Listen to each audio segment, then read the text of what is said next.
Welcome to our channel English classes. I am Wajid sir. आज जैसे कि पिछली वीडियो में मैंने आपसे प्रॉमिस किया था कि नेक्स्ट जो वीडियो होगा वो होगा इम्पोर्टेंस ऑफ इंग्लिश। इंग्लिश क्यों इम्पोर्टेंट है हमारी लाइफ में।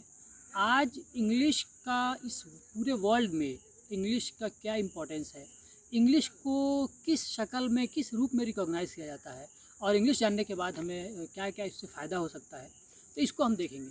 सबसे पहली बात जिसमें जो समझने की ज़रूरत है वो ये है कि English is the most widely used language in the world.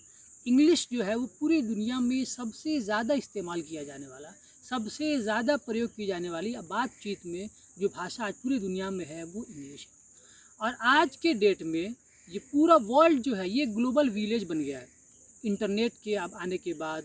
और पूरी दुनिया को हम एक समझिए कि मुट्ठी में हमने रख लिया पूरी दुनिया में। और इंटरनेट के बाद ये दुनिया ग्लोबल विलेज बन चुका है। तो आप ये समझिए कि आप इंटरनेट पे, सोशल मीडिया पे, आप फेसबुक पे हैं, आप चाहते हैं किसी आदमी से कम्युनिकेट करना, किसी दूसरे कंट्री के लोगों से आप जुड़ना चाहते हैं, तो आप अगर सपोज़ हम इंडिया के लोग हैं, हमारी जो लैंग्वेज हिंदी या उर्दू लैंग्वेज है, और हमें अगर किसी चाइना के आदमी से जुड़ना है, किसी जापान के आदमी से जुड़ना है, अमेरिका के आदमी से जुड़ना है, सऊदी अरब के आदमी से जुड़ना है, या किसी और कंट्री के आदमी से जुड़ना है जिनकी लैंग्वेज कुछ हमसे डिफरेंट है, तो there should be a common language to communicate with each other. There should be a link language. That link language is English. इसलिए इंग्लिश बहुत तेज़ी से ग्रो कर रहा है कि पूरी दुनिया में वो लैंग्वेज जो लिंक लैंग्वेज के तौर पे है वो इंग्लिश यूज़ किया जाता है। आप किसी भी कंट्री के आदमी से बात करना चाहते हैं, हम हिंदी उर्दू जानते हैं, वो अपनी रीजनल लैंग्वेज जो है मदर टंग है वो जानते हैं, लेकिन ये कॉमन लैंग्वेज इंग्लिश है, उसके ज़रिए हम बात करते हैं।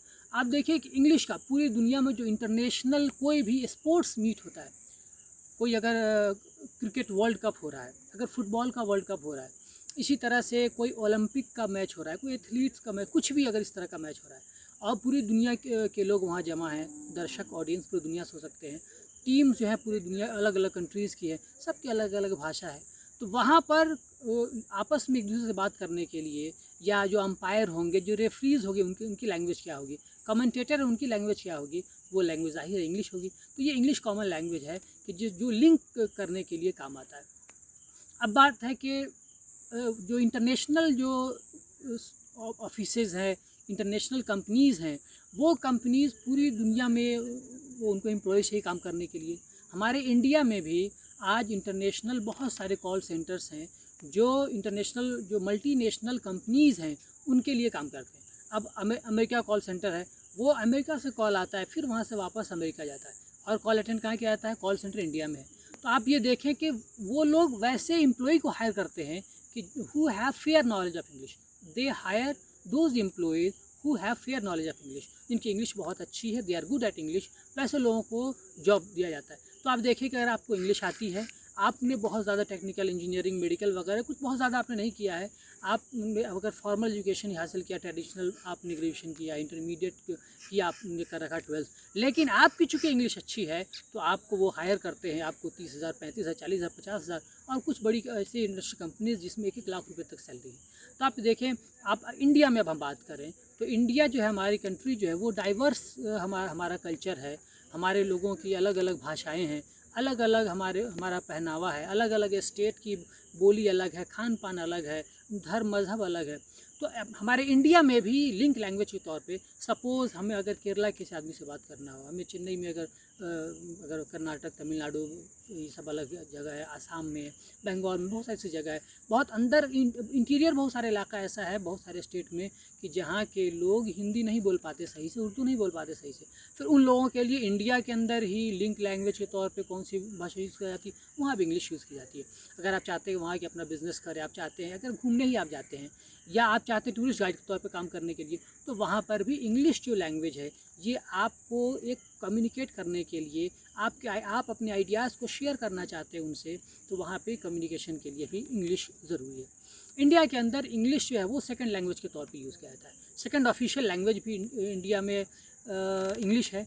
भले ही हिंदी हमारी मदर टंग है, मातृभाषा है, हमारी जो राष्ट्रीय भाषा हिंदी है, लेकिन आज भी आप देखें कि आपका जो भी जजमेंट जो आता है, कोर्ट का जजमेंट, सुप्रीम कोर्ट का, हाई कोर्ट का, या आपके लोअर कोर्ट का भी, डिस्ट्रिक्ट कोर्ट का जजमेंट आता है, वो सब इंग्लिश में ही आता है। आप इसी तरह से देखें कि मीडिया हाउसेस की जो भी प्रेस रिलीज ज़्यादातर होती है वो भी इंग्लिश में ही होती है। आपको अगर कोई डाक से, पोस्ट से किसी भी तरह की चीज़ें वैसे आती हैं, वो भी आपको इंग्लिश में आती हैं। तो आप चाहते हैं इंडिया में ही आप देखिए कि अगर जो यूनियन सर्विस है, union public service commission UPSC है, या आईपीएस आईएएस की जॉब है, वहाँ देखिए पूरे इंडिया से लोग उसमें होते हैं, अलग अलग भाषा के लोग होते हैं। लेकिन उनके लिए कौन सी भाषा होनी चाहिए आपस में एक कम्युनिकेट करने के लिए? इंग्लिश। आपके यहाँ अगर कोई ऑफिसर साउथ इंडिया से आते हैं, वो आपसे बातचीत करना चाहते हैं, वो चाहते हैं कुछ, तो वो तो इंग्लिश में ही ज़ाहिर बात करेंगे। या अपना कुछ रिलीज़ करना चाहते हैं, उनको अगर प्रेस रिलीज़ करना या पब्लिक नोटिफिकेशन को जारी करना, तो वो इंग्लिश में करते हैं, फिर उसका हिंदी ट्रांसलेशन वगैरह होता है। तो इंडिया में भी इंग्लिश जरूरी है। अब एज ए स्टूडेंट आपको क्या बेनिफिट है कि आप देखें कि आप अगर बिहार के भी, नॉर्थ इंडिया से भी हैं, बिहार यूपी से भी हैं, और आप पढ़ने जाते हैं बाहर 10th करने के बाद या 12th करने के बाद, तो आपको हायर एजुकेशन के लिए इंग्लिश बहुत इंपॉर्टेंट हो जाता है। आप मेडिकल करना चाहते हैं, आप इंजीनियरिंग करना चाहते हैं, या उसकी तैयारी प्रिपरेशन करना चाहते हैं, तो आपको बाहर में जो भी टीचर्स हैं वो लेक्चर इंग्लिश में देते हैं। तो आप अगर उनके साथ आप चाहते हैं कम्युनिकेट करना, आप चाहते हैं बात करना अपने टीचर्स के साथ, या क्लास में आप लेक्चर्स अटेंड करते हैं, तो वहाँ पर भी आपको लेक्चर्स इंग्लिश में ही मिलेंगे। आपको इस बात का ख्याल करना पड़ेगा कि आपकी अगर इंग्लिश अच्छी है तो आप फर्स्ट बेंच पे बैठेंगे, अपने टीचर से कम्युनिकेट करेंगे, अपने टीचर से क्वेश्चन करेंगे, आपको कोई डाउट है तो। अगर नहीं तो फिर आप तो बैक बेंच पे बैठेंगे। आप चाहेंगे कि टीचर से आपका बहुत कम इंटरेक्शन हो।